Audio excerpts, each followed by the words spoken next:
Welcome back, everybody. Thank you for joining us. Welcome back to the Quakesaholics. Today, as you just heard, we're joined by the newest member of the Quakesaholics. Me speaking is Kevin. This is Miriam, and we're also joined by Luis. Today, we all decided to get together in person after last night's last home game of the season for the Quakes against Real Salt Lake. Luis, any intros? It was another defeat at home under Ian Russell. It was a frustrating one. Real Salt Lake was over us the whole game. And a lot of missed opportunities near the end, as we've seen many times this season. Good to see some fresh faces like Oscar Verhoeven, who played pretty good. Obviously, it's against a difficult opposition. Frustrating. That's kind of how the season's gone. It's been pretty typical performance for this season. How about you guys? I think it's just a reoccurring loss that a lot of the fans have been undergoing. I don't think unexpected. However, it is sad to think that that's how the season wrapped up at home for the Quakes. Pretty similar thoughts, at least for this later half of the season under Ian. I opened Instagram, I checked the lineup, and then depending on who I see in the lineup, I already kind of have a feeling of how the game's going to go. And I think my intuition yesterday was correct again. I didn't think it was going to be a good game for us. It's also just a really difficult opponent, so regardless of the lineup, it's going to be a challenge, but I didn't have a lot of confidence. I know a lot of the sentiments so far have been really sad.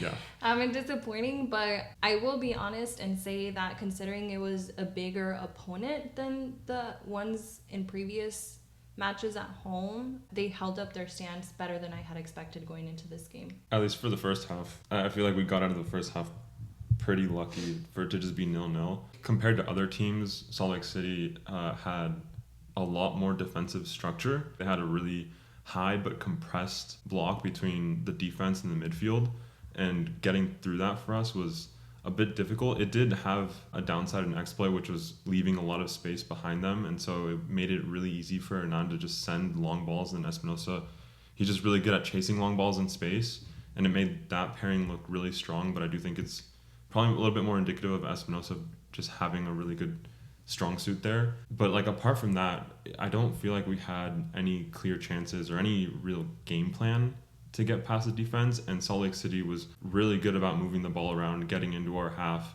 And you could see the parallel, maybe not the parallel, but the other side of that, of the way that the Quakes were defending, and just the structure would break down really quickly, really easily. Yeah, I think I would agree with that. And I think that it's something that we've seen multiple times this season, where the Quakes, they'll be sitting back, absorbing a lot of pressure, and they'll look okay for the most part. But when they get the ball on the transition, it seems like almost impossible for them to get the ball up the field. One thing that I noticed at the game was how we were being suffocated pretty much. To your point about RSL pressing very high, Abobasi, one thing that we've seen a lot is he likes to come deep, which sometimes works, but I think for a game like this, it just makes everything a lot more difficult when building up, because like you said, when you press that high, it leaves a lot of space in behind, and to exploit that space or to make space in the midfield, you have to have players that are willing to make runs. And I think that it took a while to see Abobasi making those runs. It was a little better in the second half, but overall it was difficult, and I felt like when RSL got the ball, we would just sit back. That's not wrong per se, but it was just something that was very distinct from the way we would play when we had the ball versus how RSL would do when they had the ball. I thought that their midfield was a lot more in sync, and we had a very difficult time with Nico and Yul. Unlike the past maybe 2 or 3 home games, where it almost seems like the Quakes are trying to keep their head above water, this game had, yes, a lot of lows, like their games typically do, bad passes, bad decision making, but there were a handful of moments with so much potential for them to score, and really great passes made, where you could tell those players are very in sync.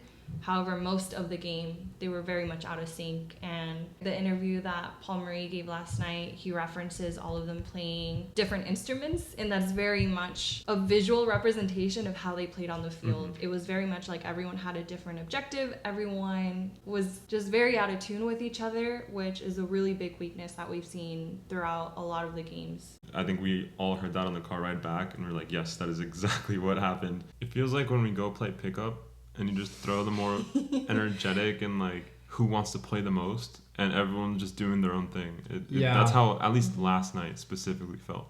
Yeah. Yeah. And then you have definitely. like the two players that came together to pick up, and that's Hernan and Espinosa, and that's those are the only two that seemingly understand each other. Yeah. And maybe part of that is just because with these last games, obviously we're not playing for anything. We already got the spoon clinched, well ahead of the last game of the season. But there's a lot more experimentation and playing youth, which is good. It's understandable, but it also does create more chaos because I want to give some pushback against that though, because like, who was the only player that we saw that's to start that was really new is Oscar Verhoeven, and I feel like everyone else are familiar faces we've seen this season. I will agree with the fact that it is the end of the season. They are they are confirmed the wooden spoon holders for this season, but the manager's been here for a while, and for them to be this disjointed, and for Paul Marie to be stating that explicitly, and for all of us to agree, yeah, I think that does not bode well. the Nico and Yule pairing in the midfield, we've seen it a couple times, but it's not a good pairing.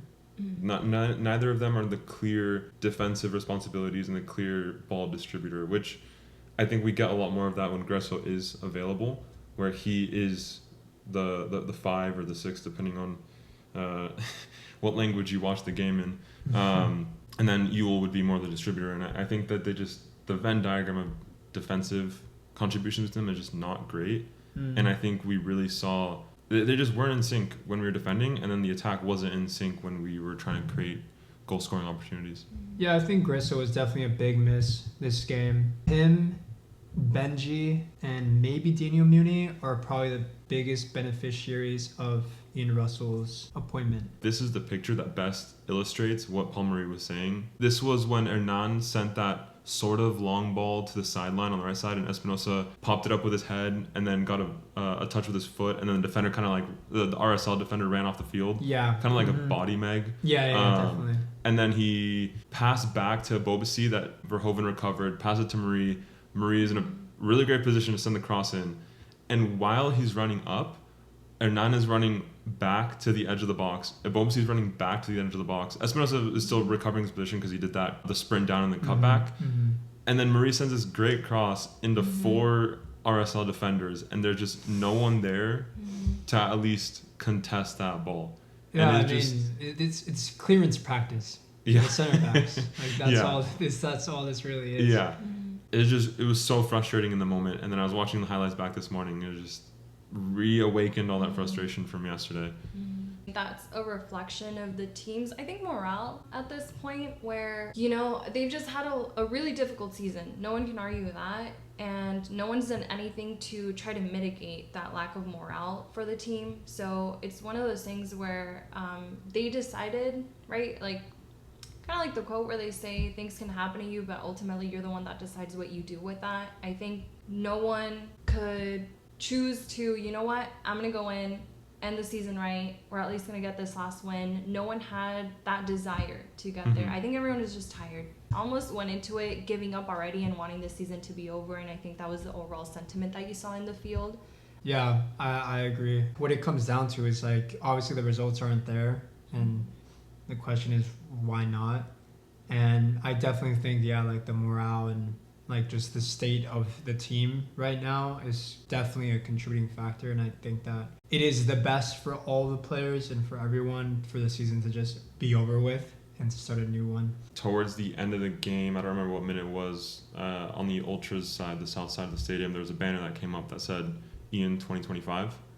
And I remember seeing that and kind of scratching my head, wondering where is all of that support for Ian coming from? I wonder how much of that is just that Ian played for us and he's won titles for the Quakes, and so there's just support for him. And if that's the case, then I completely understand that. But actually evaluating him as just a manager, I'm not as high on Ian as I think others are.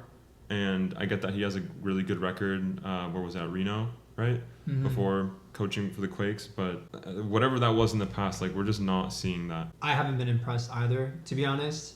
He's not as defensively sound as I thought he would be. There have been games like the RSO away game or maybe Chivas where when they are up for it, the players that is, we can have a really good defensive block.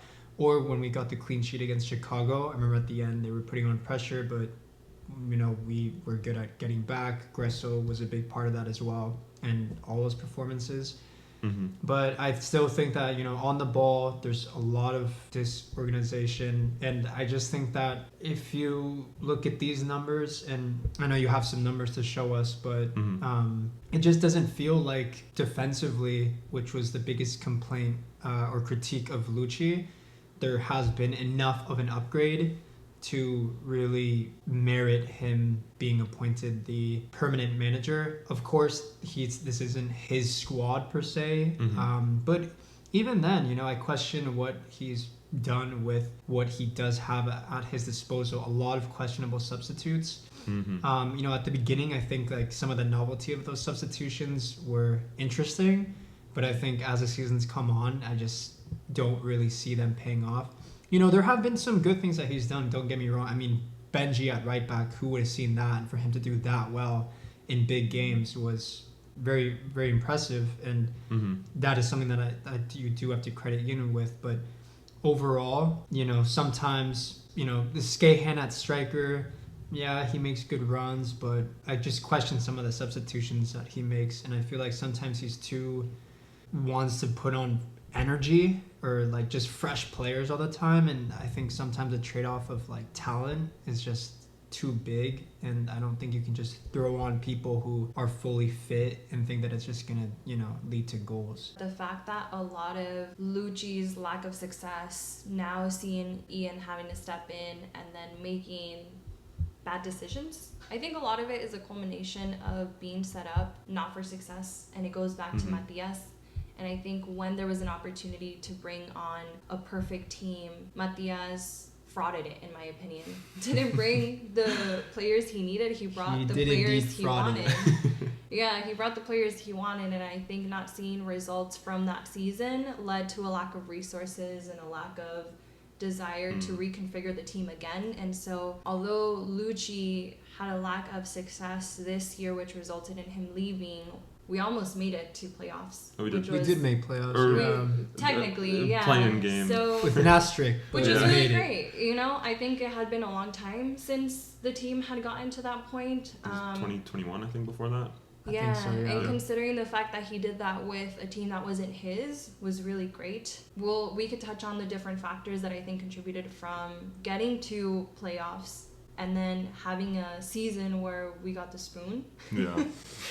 We can touch on those. And we got Heritage Cup. We got Heritage Cup, but something happened there, right? And so we can't deny the fact that he didn't have a team that was his own. One of the things that I will say that I think Ian has done is try new things. There were so many games I recall from Luchi where he was making a mistake, the results weren't there, and then he kept making the same mistake, like putting the same players, putting the same lineup in the same positions.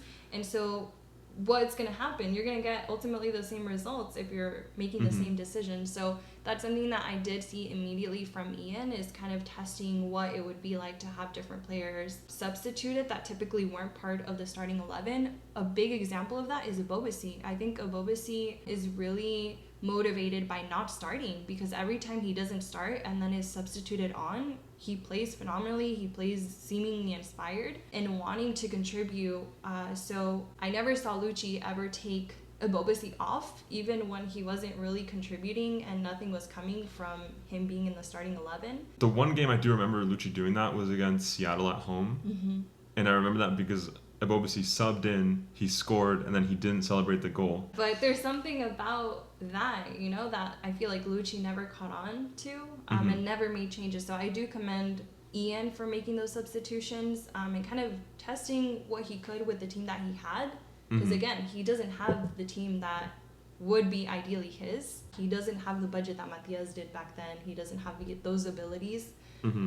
So when you're referring to like the Matias stuff, you're talking about like the hard reset of just like, correct. Here, this is your roster, build it, right? Yes, because it's possible that Luchi, having given that same opportunity, would have rendered significantly better results than Matias. Even though I've liked the changes that Ian has made and feeling out new combinations and whatnot, he doesn't have the same stakes that Luchi does. Added pressure to Luchi potentially losing his job to whereas Ian being an interim coach, I can't say for certain that he would be the perfect coach to bring in for the new season because the results are there, right? Even though there were no stakes, even though he was making different iterations of the starting 11 for different games, he never really found what the right fit was for that team. And also the fact that the team also has a really bad morale going into the very last game. Their position is already set, you know? Mm-hmm. They already got the spoon, and they could have very well gone into the field had Ian contributed to a mentality of, let's just get this last win.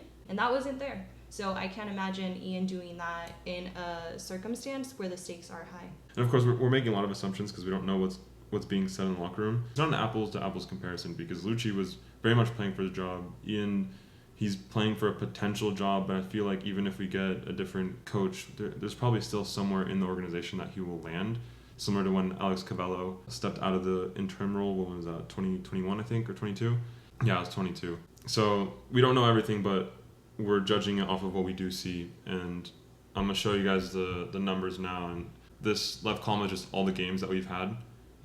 This row right here is when Luchi left. But the important thing that I want to highlight right now is that Luchi played 19 MLS games, Ian played 14.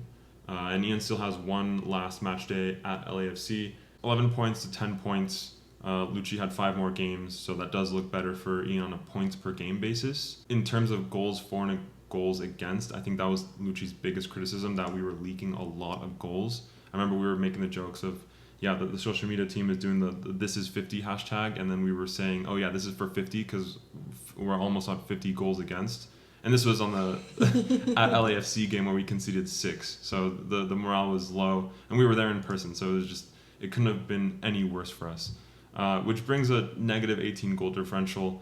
For Ian, it's not as bad, but this goal differential is still terrible. Negative 13, like that is not playoff worthy at all. And then I thought, okay, let's include the cup games. And so the first number is what the Quakes got. So this is the 1-0 win against Oakland, 3-4 loss to Sacramento. Anyways, if you factor in those games, pretend that they're regular season matches, you'd get Luchi having 21, Ian having 18. So then this column becomes more comparable to this column that Luchi actually did have. The quick point is that the points per game is 0.78 for Ian. And then like if you standardize it to 34 games, which is how many games are in an MLS season, it's 26.4. Compared to last season, we needed 44 points to make playoffs as the bottom seed. That is basically it's like 60% of the way there. And so I'm looking at this, I'm like, yeah, it isn't a fair comparison in the sense that there's a lot more experimentation going on. There are players that are injured, but I think it's comparable still to what Luchi was doing in the first half of the season because Luchi had a lot more injuries and the roster wasn't perfect for either one of them. And it's kind of like, what did they do with that roster? This is the main point I want to make, that like Ian's points per game, even when you consider his best form, in my opinion, which was against Necaxa 5-0, the draw which turned into a win against Chivas. This was also more or less around the time that we got the Chicago win. So this was like the best time that the Quakes had. And then you can look back in like these last match days. The red is the nights that we cried ourselves to sleep. The blue is the time that we were able to go to sleep happy. There's only one in all of these games. And again, I compare that to 44, which was last season's.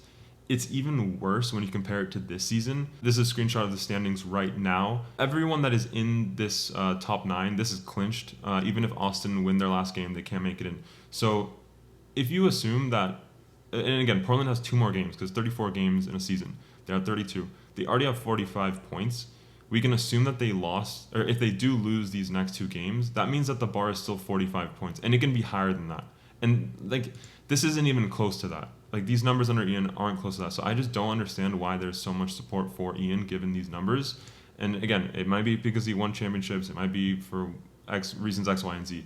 But this 0.78 points per game needs to be turned into at least 1.32 to make this current season's line, which is it's like 0.8 to 1.3. You're down like, I don't know, you're still missing like a 40% of the way there. And I don't think that Ian given what we've seen, is going to be able to accomplish that. Now, of course, I love the Quakes, and I hope that every criticism that I ever make about the team is incorrect, but I just don't see how we get from here to here. In 2 to 3 sentences, to someone that doesn't understand these differentials, what would be the bird's eye view of what these numbers tell you? Yeah, the too long didn't read is, given what we've seen under Ian, his numbers in terms of how many points we accumulate are not at all close to what the bar was last year or next year for making playoffs as the play-in team. So we're giving so much credit to Ian and giving him so much support, and he's not even close to making the minimum bar, which is making playoffs. Mm-hmm. You know, you could have the counter argument that there's a psychological component that the players were like, oh, okay, well, by the time Ian inherited the squad, they were already so mentally beat up that it's not really fair. But I also think that just generally, when you think of a new manager coming in, you think of like a new manager bounce. It's like almost like a cliche pretty much. And we did have a bit of that. And there's also the fact that we had a good Leagues Cup run, which I do think Ian deserves his flowers for.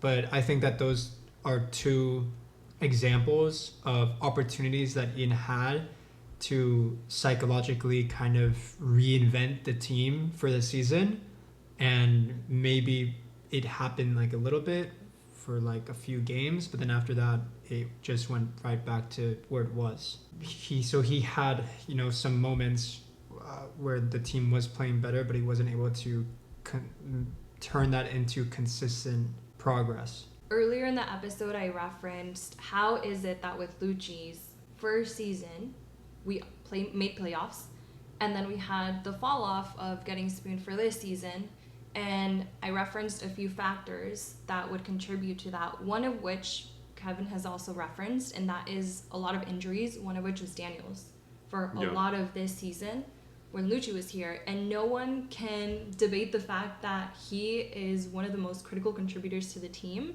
Also, when we started Leagues Cup, we had the win against Chivas. That was the first game that Daniel came back. Yeah. And so Daniel has come back for Leagues Cup, which I'm assuming also is a really big factor contributing to the quote-unquote success that Ian had for Leagues Cup. Thank you for giving the stats, Kev, because then that still tells you that even with those good runs in Leagues Cup, Ian doesn't have the numbers that we would need to make playoffs. And so Luchi didn't set us up to get to playoffs, but that's with Daniel down and maybe other factors that we'll get into in a bit. Ian did have Daniel. And not for every game, though. Not for every game, but he did have Daniel. Whereas I think when Luchi was here, Daniel got injured really quickly at the beginning of the season. So something else to take into account if you're trying to debate whether or not Ian is the right choice, and anything that you do see, account for things like that, injuries, key players. But overall, I think the consensus is that the numbers speak for themselves. Something to consider before jumping on the bandwagon of, let's get Ian for 2025. I feel like I just killed Ian with the numbers. I agree. But the thing is, I think the reason I am more towards Ian out is because of the fact that we sacked Luchi. I remember when we sacked Luchi, I remember, Luis, we recorded and we both more or less agreed that like Luchi had nothing to do with it. And I think part of the reason that I'm not as warm to Ian is because I remember the fan sentiment being really negative against Luchi. And I remember the Ultras not attending games during that time. And we can't assume that it was directly related to that. But the reason, I remember when we talked about it, we were like, oh, there was also rumors about like security stuff. It wasn't known why they were protesting.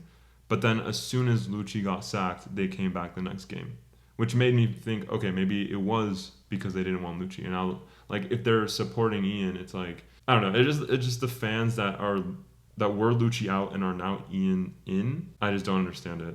Yeah, there's definitely a lot of sentimentality. Just because, like you said, Ian has played for the team. I think he has good interviews as well. I think that he's a lot more open to talking about, you know, what he was trying to do, his game plan. There's a bit more of an authenticity, quote unquote, when you see Ian's interviews versus Luchi's, that the fans will gravitate towards. Of course, he would be an in-house appointment And I think that that's part of it too. He's been with this organization before. But of course, like if he isn't really showing us much based on what he's had so far. And how many matches has he had? Like 18, right? So, I mean, it's not like, and Luchi had 21 total. It's not like he hasn't had enough time to at least see something. But that's the thing about me too, is it's not just about the results, but also when I watch them play, I just don't see really, especially offensively, like I just don't see where the goals are going to come from. In terms of the overall performances, I've seen the worst performances under Ian compared to under Luchi this season, with the exception of maybe that 6-2 against LAFC. I think it was like this period from the New York CFC game. This is the game that Rodriguez was playing injured, and then he was out for a couple games, and then this is what killed Luchi. Yeah. And it's crazy to think that Ian had a 5-0 win and the goal differential is still this bad. It's like, when are we going to... It's an outlier that's carrying the stats to the point where he's not even close to making playoffs. One of the things that I was going to come back to is the fact that Ian making certain changes, or at least there was some flexibility to the roster while he was here. But I know, Luis, you've referenced not being satisfied with what he's done with the players that he's been given. Luchi was in a similar position, right? And I think he did great considering we made playoffs last season with what he was given. And so now Ian's in the same position where Ian has those same players, but then to your point, hasn't done enough with them. What are some of the critiques you have with what he's done with the players he's gotten, and what are some ways to improve?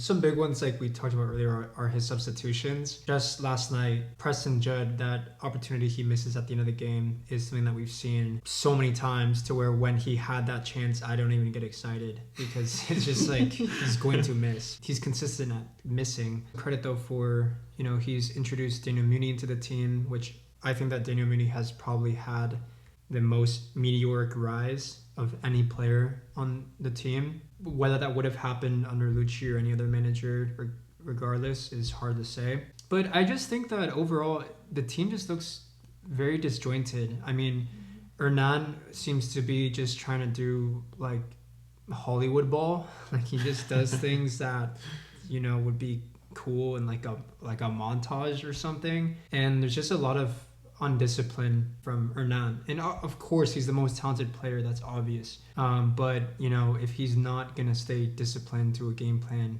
or, just do Cruyff turns in the middle of the field and then just get run over by some midfielder and then just lose possession time and time again, then is he really making up for that? Like we said before, when they get possession of the ball, it just feels like they're out of ideas, or pass it back, or just kind of pass it around. I don't know. There's just a lot of disorganization, and they're not really synchronized. Let me show you something that might further illustrate that point. So these pictures are from moments before we conceded the goal. Look at our back line. It looks organized, but then where's our midfield? This is Morales. This is Nico. This is Pellegrino. And you compare this to when RSL would defend, and you would see very clearly the 4 defenders and the 4 midfielders, super tight, super organized. And we see this a lot. And then this transition in this moment where the midfield does pinch into where the ball is, but then there's still so much space. And then eventually Luna gets the ball. That's what, like 2-3 yards maybe of space. And it's because Beeson and Rodriguez are trying to hand off this other player making the run. And I understand that. But why is not Morales like on the other side of this play? It just, everyone gets dragged into positions easily. I think we've seen a lot of clips where you see matchups, or you just see players that just seem like they shouldn't be there. I don't know if it's because Ian wants certain players to stay on, certain other players. And, maybe they follow that so religiously to where you see players getting pulled out of positions. And this is what I mean, where it just looks really chaotic. That's something that I did kind of feel under Luchi, but hasn't improved under Ian as much as I thought it would. RSL, their budget is comparable with Quakes. In theory, there shouldn't be such a big talent gap between the teams. And That's something that maybe we can get into is like, what kind of players for the next coming seasons do we want to see? What do you guys think? Talking about that without knowing who the head coach is going to be is a bit difficult. Depending on the style of the system, you need different players. Like a player just can't fit into every system. I thought Ebobisi didn't find his groove under Luchi as much, but he's still a phenomenal player. And for that reason, it's kind of hard for me to say, okay, who would I keep, who would I not? But I do think it would be an interesting conversation to have after the LAFC game when the season is over, and we could make the assumption that Ian Russell becomes a permanent manager. For now, though, that's all we have for today. If you want to hear the follow-up conversation after the LAFC game, you know what to do, and we'll see you then. Thank you. Thank you.